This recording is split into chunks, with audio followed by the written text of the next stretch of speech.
গাজীপুর শ্রীপুর থানা গোসিঙ্গা ইউনিয়ন। আমি তো দীর্ঘ আজকে 4-5 বছরের উপরে আমি হিপ জয়েন্ট নিয়ে আর কি ভুগতেছি। তো অনেক জায়গায় অনেক চিকিৎসা নিছি, সবাই শুধু বলে যে হিপ জয়েন্ট চেঞ্জ করে ফেলতে, তো ওইটা অনেক রিস্ক। আমার কিছু কলিগ আছে ওরা করছে, কিন্তু তাদের পরে ওইখানে আপনার কি বলে ওইটারে ক্যান্সার সিস্টেম মানে গা হয়েছে, যার কারণে আমি আর ভয়তে ওগুলো করি নাই। পরে আবার এক ভাইয়ের মাধ্যমে খবর পাইছি একুবালি স্যারের এখানে। তো আলহামদুলিল্লাহ আমি আজকে এখানে 8-9 দিন যাবত আছি। অপারেশন করছে, 2টাই করছে, আলহামদুলিল্লাহ ভালো। স্যার যে নিয়মগুলো দিছে ওগুলা পালন করলে ইনশাল্লাহ সমস্যা হবে না। আমি আগে হাঁটাচলা করতে পারতাম না, কাইতে কাইতে হাঁটতাম, ব্যথা করতো প্রচুর। তারপরে আপনার নর্মাল বাথরুম ব্যবহার করতে পারতাম না,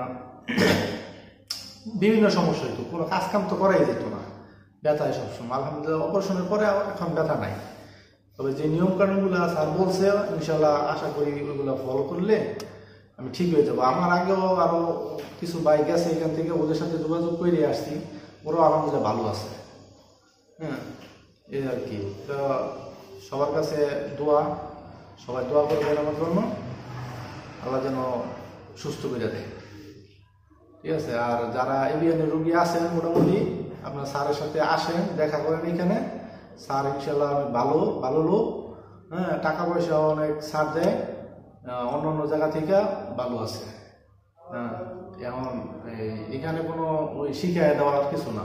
এখন আমি নিজে 2-4 জায়গায় গেছি, যারা এখান থেকে আগে অপারেশন করে গেছে, ওইখানে গিয়া দেখছি ওরা কিভাবে হাঁটে, কিভাবে চলাফেরা, নর্মাল লাইফ করতেছে। ওদেরকে দেখা আমার আফসোস হইতো যে সামনে যদি এরকম হইতাম। তারপরে আমি এখানে আসছি।